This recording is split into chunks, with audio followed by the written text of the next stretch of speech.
Сәлеметсіздер ме, құрметті оқушылар? Бүгінгі біздің тақырыбымыз электр тоғы, тоқ көздері, тоқ күші деп аталады. Жалпы сабақтың мақсаты электр тоғының пайда болу шарттары, тоқ көздері, электр қозғаушы күші, тоқ күші туралы ұғым енгізу, математикалық өрнектелуі, тоқ күшінің өлшем бірлігі, тоқ күшін өлшейтін құралдар туралы түсінік беру болып табылады. Жалпы электр тоғы дегеніміз не? Электр тоғы дегеніміз зарядталған бөлшектердің реттелген қозғалысы болып табылады. Электр тоғының пайда болу үшін, негізі ұзақ сақталу үшін қажетті алғы шарттар мынандай. Біріншіден, өткізгіште зарядталған денелерге белгілі бір күшпен әрекет ететін тұрақты электр өрісі болу керек. Екіншіден, электр өрісін тудыратын құрылғы тоқ көзі керек. Еркін электр зарядын тасымалдаушылар керек екен. Үшіншіден, жалпы тоқ әсерлері. Тоқ әсерлері жылулық, химиялық, магниттік және физиологиялық болып бөлінеді. Тоқтың жылулық әрекеті өткізгіш бойымен тоқ өтсе, онда ол қызады, электр қыздырғыш аспаптарда, электроплитада, үтіктер, қайнатқыштарда, дәнекерлегіштерде қолданылады екен. Тоқтың химиялық әрекеті. Химиялық ерітінділерге батырылған металл өткізгіш бойымен тоқ өткенде ерітіндінің құрамына енетін заттар бөлінеді екен. Осы тәсілмен таза күмісті алуға, металл бұйымдардың беттерін күміспен жалатуға болады екен. Тоқтың магниттік әрекеті өткізгіш бойымен тоқ жүргенде, онда магниттік қасиеттер туындайды. Қарапайым магнит сияқты ол өзіне ұсақ темірлер денелерді не істейді екен, бір-біріне тартады екен. Жалпы тоқтың физиологиялық әсері жануарлар денесімен тоқ өтетін болса, онда ол тоқ бұлшық еттердің жиырылуын тудырады екен. Адам денесінен өткен тоқ ауыр әсер қалдырады екен. Жалпы тоқ көздері, алғашқы тоқ көзін 1800 жылы вольт бағанасы деп атаған екен. Жалпы ол химиялық энергия, ішкі энергия, механикалық энергия, жарық энергия сияқты электр энергиясы, гальваникалық элемент, термоэлемент, генератор, фотоэлементтерден құралады екен. Жалпы гальвани элементтері, мені көріп отырсаңыздар, өмірде қолданатын барлық батареялар осы гальвани элементтерінен тұрады екен. Жалпы тоқ көздері. Тоқ көздері, жылулық тоқ көздеріне соның ішінде ішкі энергия электр энергиясына түрленуі, механикалық тоқ көздеріне механикалық энергия электр энергиясына түрленуін атайды кепсіз.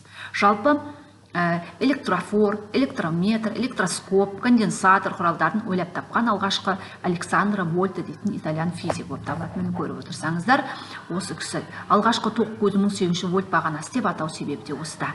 Тоқ көзін алу үшін зарядтарды бөлгенде электрлік емес күштерді қолданады. Оларды бөгде күштер деп атайды. Бөгде күштердің әрекетін сипаттау үшін эпсилон әрпімен белгіленетін электр қозғаушы күші ұғымын енгізуге болады. Жалпы электр қозғаушы күші тоқ көзінің энергетикалық сипаттамасы болып табылады. Бөгде күштер жұмысының орнын ауыстыратын электр зарядына қатынасына тең болып табылады екен.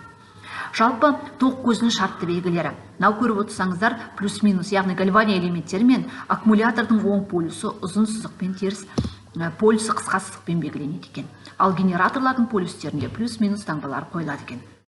Жалпы тоқ күші дегеніміз не? Тоқ күші дегеніміз өткізгіштің көлденең қимасы арқылы қандай да бір уақыт аралығында тасымалданатын электр мөлшерінің сол уақыт аралығына қатынасы. Яғни I тең Q ға қатынасы. I тоқ күші, Q электр заряды, Т уақыт. Яғни оның өрнектеледі. Андре Мари Ампер тәжірибе жүзінде электр тоғы бар екі параллель өткізгіштің өзара әрекеттесу күштері бойынша анықтаған болатын. Сол кісінің құрметіне аталған.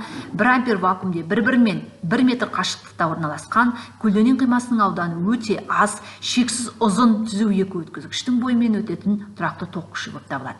Жалпы әлсіз және күшті тоқтарды өлшеу үшін тоқ күштің үлестік және кеселдік бірліктерін қолдануға болады. Яғни халықаралық бірліктер жүйесіне айналдырғанда 1 миллиамперіміз 10 минус куб дәрежесі ампер, 1 микроампер дегеніміз 10 минус 6 дәрежесі ампер, 1 килоампер 10 куб ампер, білесіздер.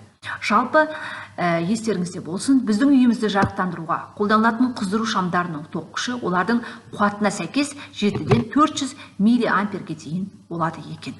1 ампер тоқ күшін адам өміріне қауіпті, яғни тоқ күшін өлшейтін құралды біз естеріңізде болсын, оны ампер метр деп атаймыз. Міне, көріп отырсаңыздар, практикада да қолдануға болады. Жалпы түрлері өте көп, сұлбасы міне белгіленуі, тізбекте жалғанған кезде, параллель жалғанған кезде осы ұғымдарды, осы амперметрлерді қолдану арқылы зертханалық жұмыста қолдануымызға болады. Міне тізбекте жалғанудың сұлбасы.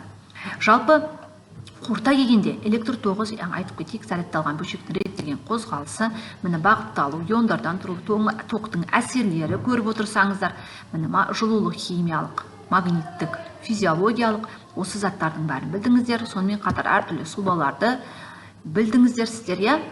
Әртүрлі ғалымдардың осы аталған вольттан амперметр, вольттың мысалы жасаған еңбектерін көрдіңіздер.